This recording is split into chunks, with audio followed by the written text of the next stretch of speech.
हैं कि हमें कर्म बंधनों को तोड़ने की कोशिश करनी चाहिए, लेकिन साथ ही आप लोगों से सभी को खुद में शामिल करने और हर चीज के साथ एक गहरा जुड़ाव रखने के लिए भी कहते हैं। ये दोनों चीजें एक साथ कैसे हो सकती हैं? नमस्कारम कंगना। ये दो चीजें आपको विपरीत कैसे लग रही हैं? कर्म का मतलब है उन सभी चीजों की बची हुई याददाश्त जो हम शारीरिक, मानसिक, भावनात्मक और ऊर्जा के स्तर पर करते हैं। या दूसरे शब्दों में, ये एक सॉफ्टवेयर है जिसे आप अनजाने में बनाते हैं। ये वो याददाश्त है जो अलग अलग स्तरों पर आपके जीवन को कंट्रोल करती है। भौतिक याददाश्त है, मानसिक, भावनात्मक और ऊर्जा के स्तर पर भी याददाश्त है। ये सभी चीजें एक साथ आपके जीवन को कंट्रोल करती हैं। तो याददाश्त का मतलब है, चाहे वो कितनी भी हो, वो सीमित होती है। आपकी सारी याददाश्त एक सीमा में बंधी है। तो कर्म एक सीमित घेरा है। उस सीमित घेरे के अंदर कर्म बहुत उपयोगी है। ये कई चीजों को सरल बनाता है। ये आपको काफी ऑटोमेटिक बनाता है ताकि आप बहुत सी चीजों को आसानी से संभाल सकें।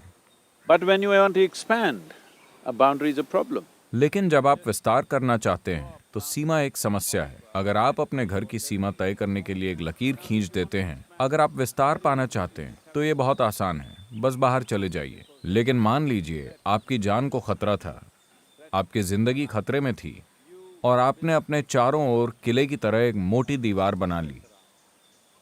अब खतरा होने पर आप सुरक्षित महसूस करते हैं, लेकिन मान लीजिए आपकी जिंदगी को कोई खतरा नहीं है, तो आप स्वाभाविक रूप से विस्तार करना चाहेंगे। जब आप विस्तार करना चाहते हैं तो इस बड़ी दीवार को हिलाना और विस्तार करना बहुत मुश्किल हो जाता है। शायद आप विस्तार ही नहीं करेंगे, क्योंकि वो दीवार, उस दीवार को कैसे धकेलें?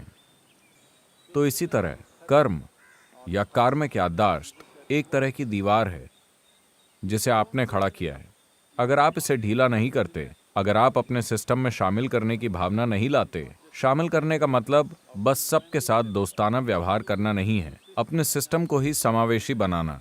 सिस्टम को समावेशी बनाने का अर्थ है, अभी इस जंगल में जो सांस ये पेड़ छोड़ रहा है, मैं उसे अंदर ले रहा हूँ। जो सांस मैं छोड़ रहा हूँ, ये पेड़ अपने अंदर ले रहा है। मैं पेड़ की बात नहीं करूंगा, लेकिन ज्यादातर इंसान शायद इस बात से अनजान है कि ये लेन देन चल रहा है। अगर हम जागरूक रहें कि ये लेन देन चल रहा है, तो बस यहां बैठकर सांस लेने का अनुभव ही बहुत शानदार और आनंद से भरा होगा। लेकिन अगर आप जागरूक नहीं हैं, तब भी आप उस ऑक्सीजन द्वारा पोषित हो रहे हैं, पर आप उस अनुभव को चूक रहे हैं। तो शामिल करने का मतलब ये नहीं है कि आपने कुछ अलग किया, आप बस अस्तित्व की प्रकृति के बारे में जागरूक हो गए, क्योंकि अस्तित्व पूरी तरह से समावेशी है। पेड़ के साथ या मिट्टी के साथ जो होता है वो आपके साथ भी होता है। आप जिसे खुद के रूप में जानते हैं, वो वास्तव में सिर्फ वो मिट्टी है जिस पर आप चल रहे हैं। तो शामिल करना कोई काम नहीं है जो आपको करना है। शामिल करना अस्तित्व की प्रकृति है। आपको बस इसके बारे में जागरूक होना है। कर्म आपके व्यक्तिगत अस्तित्व की प्रकृति है। आपको बस अपनी कार्मिक सीमाओं के बंधनों के प्रति जागरूक होना होगा। अगर ये जागरूकता आती है तो बाकी का काम जीवन खुद कर लेगा।